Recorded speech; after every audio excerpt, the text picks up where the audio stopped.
की ID profile पे, TikTok profile है या जो भी आपकी, एक मिसाल दे रही हूँ, जो भी कोई प्रोफाइल है उस पर ना आपने एक गाना जो है ना वो अपलोड किया हुआ है, फहाशी की वीडियोस अपलोड की हुई हैं, तो वो किसी दूसरे बंदे ने देखी हैं, तो चूंकि वो उसने देखी हैं लेकिन अपलोड तो आपने की थी, गुनाह तो आपको मिला है ना, क्योंकि आपकी आईडी पे उसने देखी हैं।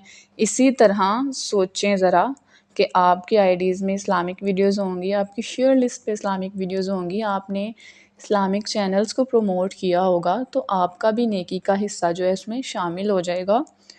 अगर मेरी बात कोई बुरी लगी है तो मैं माज़रत ख़्वाह हूँ, लेकिन उम्मीद करती हूँ कि आपकी बात समझ में आई होगी, आपकी समझ में मेरी बात।